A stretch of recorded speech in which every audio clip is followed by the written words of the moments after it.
Hi, this is Timothy Schutte with Exit Realty. Welcome back to my video blog. Tariffs have been in the news. President Trump's started them, stopped them, started again.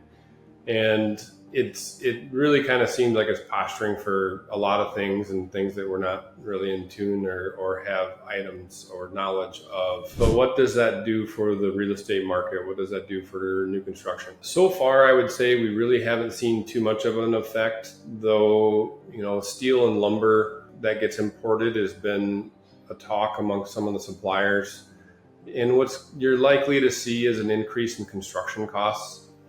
Now, I've had conversations with different people in the building industry, and they're like, some say we get a lot of our lumber from the Pacific Northwest. Some say we get a lot of it from Canada. Canadian lumber would be subject to that tariff and would certainly see a cost increase. I would say we'd also get steel from Canada and China and other places. So that is certainly an item that should be watched and will likely lead to some type of construction cost increase should we not find enough of manufacturing supplies here in America. The next thing is interest rates. So far, they're saying that interest rates are going to stay where they're at because of the effects of the tariffs. 2-3 things that I would say I see with that. And some of it comes from foreigners buying our treasury bonds or treasury bonds not being as desirable. And it really comes down to that 10-year treasury. Is that going up, going down? And it seems to me that we've expected to see rates come down because they say that we're in a recessionary period, or we could be in a recession the last few weeks. And a lot of that has to do with companies front loading the purchases of their inventory prior to tariffs kicking in. With tariffs kicking in and the inventory getting front loaded on purchasing and going into warehouses until consumers buy them, it affects the data a little bit to really know if we are in recession or not. One economist that I read, last month's growth was still about 2%, though it showed a negative 0.3%. because of that front loading of inventory.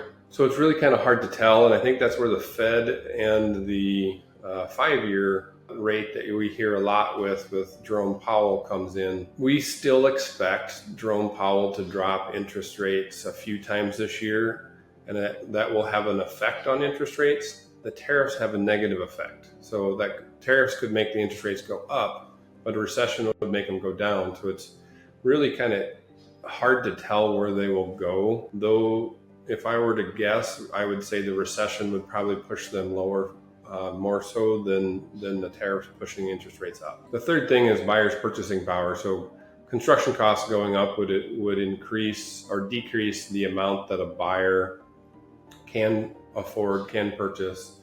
But the interest rates, they're the wild card in this, I think, as much as anything, where that purchasing power goes. And so it could go up, could go down. At the end of the day, we don't know the effects or how it's all going to pan out and play out.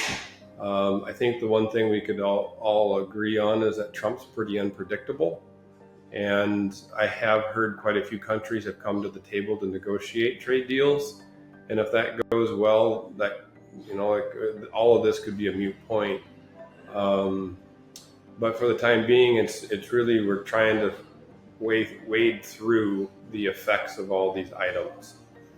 And I guess the last thing I would say in this is uncertainty scares people from purchasing. It scares people from doing a lot of things.